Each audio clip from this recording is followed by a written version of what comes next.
नागराज और super commando ध्रुव। लेखक संजय गुप्ता। संपादन मनीष चंद्र गुप्त। कला निर्देशन प्रताप मुलिक। भारत शहर राजनगर। राजनगर के चप्पे चप्पे पर इन दिनों होर्डिंग, बैनर व पोस्टर युद्ध स्तर पर लगे दिखाई पड़ रहे थे। Spectacular AR meet 91। आइए मिलिए अपने सुपर हीरोज से। देखिए एक साथ सुपर कमांडो ध्रुव, गगन, मोंटी, परमाणु, चंडिका, विनाशदूत, सुपर कमांडो फोर्स और नागराज। राजनगर स्टेडियम में इंटरनेशनल चाइल्ड कमेटी के सौजन्य से सब तरफ धूम मची हुई थी। वाह, सुपर कमांडो ध्रुव, गगन, मोंटी, परमाणु, चंडिका, विनाशदूत और पूरी सुपर कमांडो फोर्स और नागराज भी। लोगों में इस प्रचार का जबरदस्त क्रेज बनने लगा। अपराध और अपराधियों के इतने सारे दुश्मन, सुपर शक्तियों से लैस दोस्तों के दोस्त। यह शानदार मौका बार बार नहीं आएगा। शहर के बाहर कुछ अन्य कुख्यात लोगों में से एक जोड़ी खूबसूरत निगाहें भी इस स्पेक्टाकुलर मीट 91 के विज्ञापन पर लगी थीं और उसके लिए इस विज्ञापन की बड़ी कीमत थी। यह थी अपराध की दुनिया की रानी miss Hiroshima of miss killer, superheroes. ऐसा शानदार मौका वाकई बार बार नहीं आएगा। निश्चित दिन व समय पर राजनगर स्टेडियम सुपर शक्तियों से प्रशंसा खचाखच भरा हुआ था। नागराज, नागराज, सुपर कमांडो ध्रुव, सुपर कमांडो ध्रुव, गगन, मोंटी, पाणु, विनाशदूत, चंडिका, जल्दी आओ, जल्दी आओ। लोग सुपर शक्तियों की एक झलक देखने के लिए बुरी तरह बेचैन थे। तो दोस्तों, ये कॉमिक अभी जारी है, लेकिन आपको एक बात बता देना चाहता हूँ। इसी कॉमिक से ये राज कॉमिक्स में नागराज सुपर कमांडो ध्रुव की पहली कॉमिक थी और इसी कॉमिक से यहीं से द्विनायक सीरीज, मतलब एक कॉमिक में दो हीरो की शुरुआत हुई थी। इससे पहले कोई कॉमिक में दो हीरो एक साथ नहीं आते थे किसी कॉमिक में। ये राज कॉमिक में फर्स्ट कॉमिक निकली थी, जो थोड़ी सीरीज में मतलब निकली थी, विशेषांक निकला था और इसी में दो हीरोज की शुरुआत हुई थी। एक तो दो हीरो क्या, मल्टी स्टारर थे इसमें, परंतु पूरी तरह से एक तरह से नागराज और ध्रुपद आई थी, पर मल्टी स्टारर दिखाए गए थे इस कॉमिक में, सारे परमाणु, विनाशदूत वगैरह। ये पहली कॉमिक थी। इसके बाद द्विनायक सीरीज और मल्टी स्टारर कॉमिक की शुरुआत हुई थी। तो ये आपको जानकारी देना चाहता था, ये सबसे पहली कॉमिक थी। तो आइए अब कॉमिक शुरू करते हैं और उद्घोष की घोषणा के साथ। है दोस्तों, इंतजार की घड़ियां खत्म हुई, अब दिल थाम लीजिए और देखिए। सारे स्टेडियम में शोर मच गया। सुपर फैंटास्टिक, सुपर मानव, गगन। गगन के मंच पर उतरते ही सारे स्टेडियम तालियों से गूंज उठा। गगन, गगन, गगन। तालियों की गूंज अभी समाप्त भी नहीं हुई थी कि मंच की ओर उठी निगाहें भौचक्की से उठी। एक कण अणु प्रकट हो रहे थे और अणुओं से मिलकर बन रहा था। ट्रांसमीटर के साथ मंच पर प्रकट हुआ परमाणु। शोर मच गया। परमाणु, परमाणु। इसी के साथ सबकी निगाहें उठ गईं स्टेडियम के द्वार की ओर।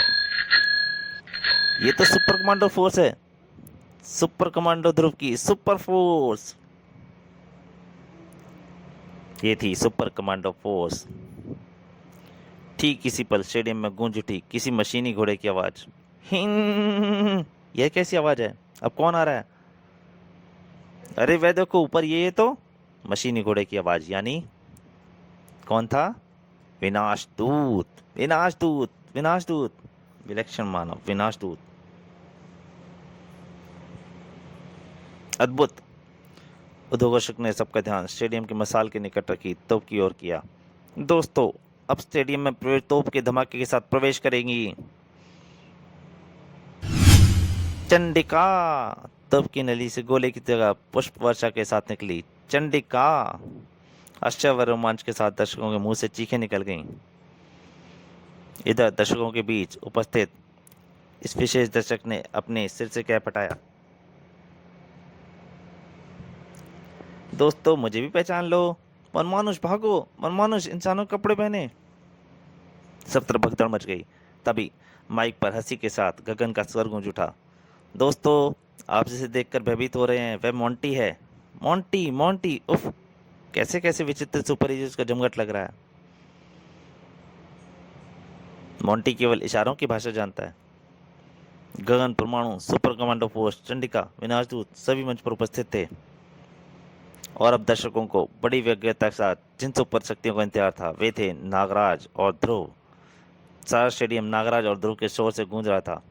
सुपर कमांडो ध्रुव, सुपर कमांडो ध्रुव, नागराज, नागराज। ना जाने ये दोनों कब और किस प्रकार पहुंचेंगे मंच तक। स्टेडियम से 20 किलोमीटर दूर सुपर कमांडो ध्रुव अपनी मोटरसाइकिल पर। 20 किलोमीटर की दूरी मुझे 10 मिनट में तय करनी है, वरना मैं अवश्य ही लेट हो जाऊंगा। एकाएक कुछ देखता हुआ चौंक पड़ा वह। अरे ये क्या? आश्चर्य से फट पड़ी उसकी आंखें। वही क्या, उपस्थित प्रत्येक व्यक्ति चौंक पड़ा था। अरे ये क्या, कैसे अजीब से दिख रहे हैं बादल। कारण थे हरे बादल की वह टुकड़ी। कैसे विचित्र बादल हैं जो देखते ही देखते आकाश में फैल गई। अरे हरे रंग के बादल। ध्रुव की मोटरसाइकिल को ब्रेक लग गए और लोगों के आश्चर्य का महान झटका लगा। तब राजनगर निवासियों को मिस किलर का नमस्कार। कौन है ये मिस किलर? क्या चाहती है मिस किलर?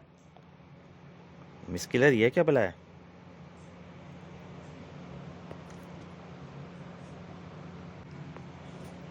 मिस किलर की खनखनाती आवाज गूंज उठी। मैं आपसे केवल इतना कहने आई हूं कि हरे बादल अब से 15 मिनट बाद राजनगर में तेजाब की बारिश शुरू कर देंगे। इसलिए माय डियर फ्रेंड्स, जितनी जल्दी हो सके किसी सुरक्षित स्थान की तलाश कर लीजिए। इसी के साथ वह मान आश्चर्य वहां से गायब हो गया। मिस किलर की घोषणा का तुरंत ही असर हुआ। सड़कों पर भगदड़ मच गई। भागो, तेजाब की बारिश होने वाली है। हरे बादलों से गिरेगी तेजाबी वर्षा। सुपर कमांडो ध्रुव, जिसके दिलो दिमाग से निकल चुकी थी स्टेडियम पहुंचने की बात। तेजाबी बारिश? अगर ये सच है तो भयानक तबाही आ जाएगी। घोषणा का तत्काल असर हुआ। शहर में जैसे कर्फ्यू लग गया। अचानक उस व्यक्ति की चीख ने कर्फ्यू का वातावरण भंग हुआ। मेरा बच्चा! इसी पर बादलों में तीव्र गड़गड़ाहट हुई। उफ, तेजाबी बारिश होने लगी है। बादलों की गड़गड़ाहट सबको सुनाई दे रही थी। युवती अपनी संपूर्ण शक्ति एकत्रित कर फिर चीख पड़ी। अरे कोई मेरे बच्चे को बचाओ, मेरा बच्चा मुन्ना। तेजाबी बारिश आरंभ हो गई, लेकिन इससे पूर्व की बारिश की मोटी मोटी बूंदें इस बच्चे तक पहुंचती। माँ, तुम्हें कुछ नहीं होने दूंगा बेटे। दो बच्चे के साथ हमारे की तरफ लपका। उफ, इस बारिश से बच पाऊंगा या नहीं। ठीक इसी पल शू, ध्रुव के सही से लगा एक तीव्र झटका। ओह यह क्या? पलक झपकते ही आश्चर्य के सागर में गोते लगाता ध्रुव नागरस्सी पर झूल रहा था। ये तो नागरस्सी है, तो क्या मैं? नागराज नागरस्सी पर झूलता हुआ सुरक्षित बालकनी तक पहुंच चुका था। मेरा बच्चा, माँ। नागराज तुम यहाँ? आश्चर्य न करो दोस्त, मैं भी उसी मकसद से राजनगर आया हूँ जिसके लिए तुम राजनगर स्टेडियम जा रहे थे। ओह नागराज, अगर आज तुम ठीक वक्त पर ना पहुंच जाते तो शायद मैं तेजाबी बारिश से इस बच्चे को ना बचा पाता। मेरे लिए तो तुम दोनों ही भगवान का रूप बनकर आए हो। इधर बारिश आरंभ होते ही जो लोग गलत जगह को सुरक्षित समझ बैठे थे। उफ, बारिश आरंभ हो गई है। अगर मैं कार के नीचे शरण न लेता तो। लेकिन ये तेजाब बहकर कार के नीचे ही आ रहा है। अगले ही पल गूंज उठी उसकी चीखें। आहा बचाओ! वह पहले लाश और फिर कंकाल में बदल गया। नागराज, तेजाब की बारिश बंद हो रही है। ना जाने इस बार तेजाबी बारिश ने कितनी तबाही हुई होगी। नागराज ध्रुव के साथ बाहर निकला। नागराज वह देखो, ये बेचारा बारिश से बचने के लिए इस पेड़ के नीचे खड़ा हुआ होगा। और इधर बारिश बंद होते ही पुलिस, एम्बुलेंस, हताहतों की तलाश में दौड़ पड़ी। मिस किलर, तुम्हें इन निर्दोष लोगों के लिए हत्याओं का भयानक दंड भुगतना पड़ेगा। नागराज के मस्तिष्क में तूफान उठ खड़ा हुआ था। तेजाबी बारिश के पीछे मिस किलर का क्या मकसद हो सकता है? मिस किलर को अपनी मौत से इन बेगुनाहों की मौत का बदला चुकाना होगा। मैं तुमसे सहमत हूँ नागराज, लेकिन इस समय हमें फौरन राजनगर स्टेडियम पहुंचना होगा। ध्रुव की मोटरसाइकिल उड़ चली। वैसे तो स्टेडियम राजनगर से 20 किलोमीटर दूर है, पर मुमकिन है कि तेजाबी बारिश ने वहां भी अपना खूनी जबड़ा फैलाया ना हो। अगर तेजाबी बारिश हमारा रास्ता न रोकती तो इस समय हम वहां होते। उधर राजनगर स्टेडियम में दर्शकों के सब्र का बांध टूट चुका था। नागराज को बुलाओ, सुपर कमांडो ध्रुव, नागराज, ध्रुव। उद्घोषक दर्शकों को शांत करने में बुरी तरह असफल रहा। उफ, अगर कुछ देर नागराज और ध्रुव यहाँ न आए तो स्टेडियम को बुच्चड़ खाना बनते देर न लगेगी। अचानक शोर मचाते दर्शकों की निगाहें आकाश की तरफ उठ गईं। वहां कुछ आ तो रहा था। वे देखो, नागराज, ये नागराज नहीं हो सकता। उसके आने से पहले तो सांप आते हैं। शायद कोई नया सुपर हीरो आ रहा है। तो फिर सुपर कमांडो ध्रुव आ रहा होगा। सबके मुंह से एक साथ निकला, ध्रुव, ध्रुव। दर्शक रोमांच से भर उठे। फिर चक्रवात मंच के बीच आकर रुक गया। इसमें तो किसी सी का शायद दिखाई पड़ रहा है, लेकिन अब तो केवल नागराज और ध्रुव आने वाले बाकी हैं। पर यह कौन है? ठीक इसी पल वातावरण में गूंज उठी एक कनकदार हंसी की आवाज। हा हा हा, मुझे मिस किलर कहते हैं दोस्तों। आप लोग जिन दो सुपर हीरोज का इंतजार कर रहे हैं वे दोनों अब यहाँ कुछ देर में पहुंचेंगे, और तब तक मैं बाकी के सुपर हीरोज को यहाँ से बहुत दूर अपने किलर फोर्ट ले जा चुकी होंगी। मिस किलर, खतरा। परंतु इससे पहले कि अक्षय संकट को कोई समझ पाता, सभी तेज चक्रवात में गिर गए। ओह, ये क्या?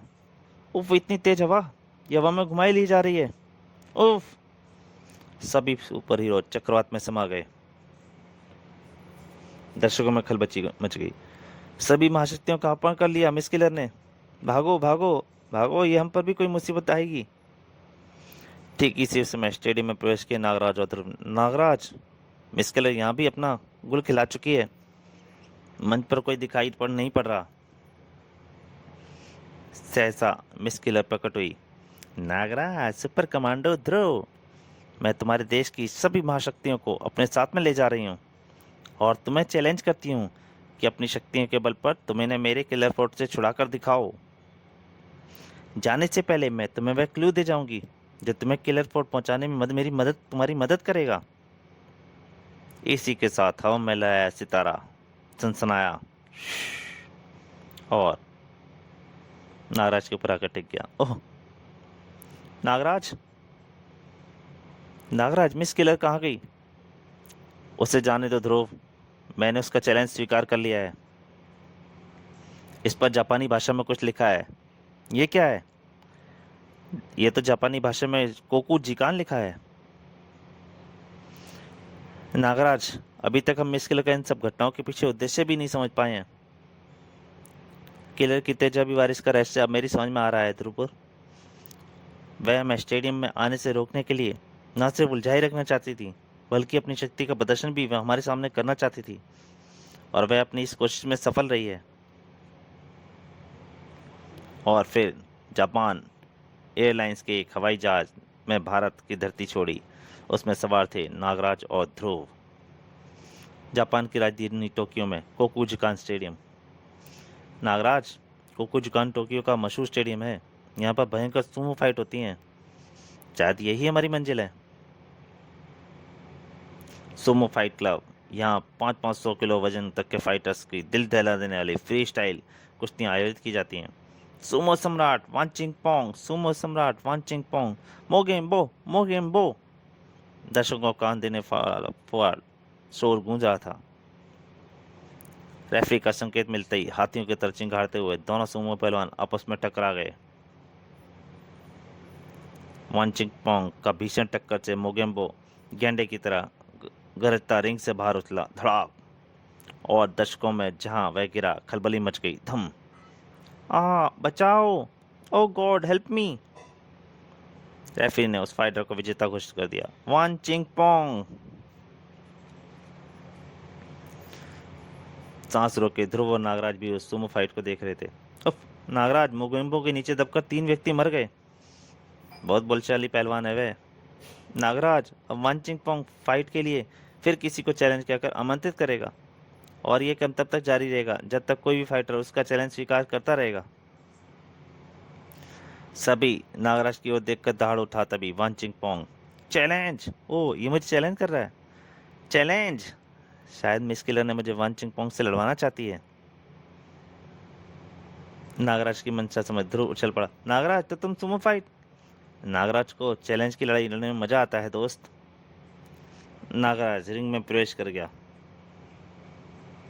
यह हिंदुस्तानी तो मरेगा आज।